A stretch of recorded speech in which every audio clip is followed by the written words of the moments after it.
Hello travelers, today we're taking a look at two lenses from Samyang, which I think make a great compact, lightweight and travel-friendly lens kit. Now Samyang did send me the 75mm lens, but I purchased the 80mm lens and the lens station with my own money, and my thoughts and opinions are entirely my own.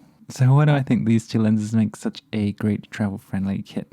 Why not a 35mm or a 50mm instead of a 75mm?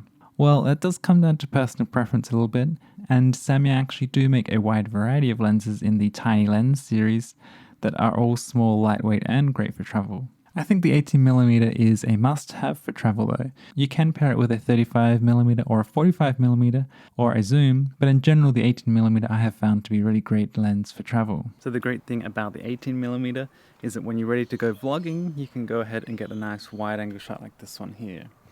So I'm using the 18mm on my Sony a7C, and I am stabilizing this footage in the Sony Catalyst Browse software. So that means it remains nice and lightweight, and I don't need to use a heavy gimbal to stabilize the footage. And because this lens has a 2.8 aperture, you can still get a nice bit of background separation or bokeh.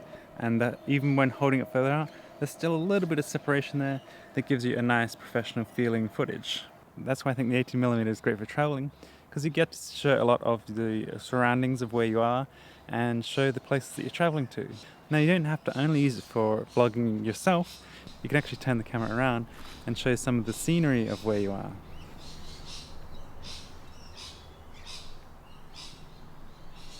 The reason I went with the 75mm as my second lens in this travel kit is because it's very sharp, high quality and very small and lightweight. I'll show you a few of the shots I've taken with this lens. I've always been impressed with the quality and the bokeh coming out of it. In terms of its use for travel, I think there are a lot of situations where you might want to use this lens to crop in for a more focused shot, like for certain city landscape shots or for shots in the zoo or wildlife shots, or especially if you're traveling with friends or family, it makes a great portrait lens as well. Both of these lenses and the lens station fit very neatly into my Tenba BYOB7 camera insert, which fits into a small packable sling bag. For me, this makes it ideal for travel because it's very small and neat, and the bag is very discreet and won't attract too much attention to pickpockets. The whole kit packed into its own bag only weighs a total combined weight of 1.15 kilograms or 2.5 pounds. And it fits very neatly into my travel backpack, as you can see here. And when I'm ready for a day trip, I can just take out the sling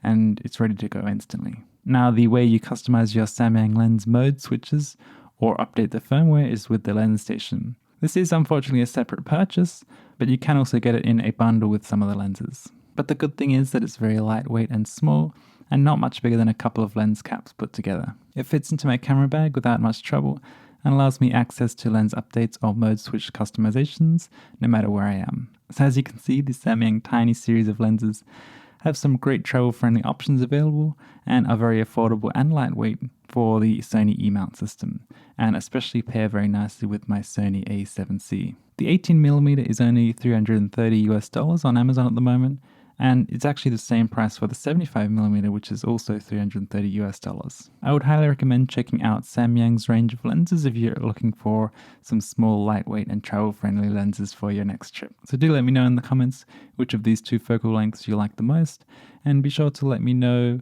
which is your favorite lens for traveling, or if you just use your phone or whatever. And be sure to stay subscribed to keep up to date with future videos.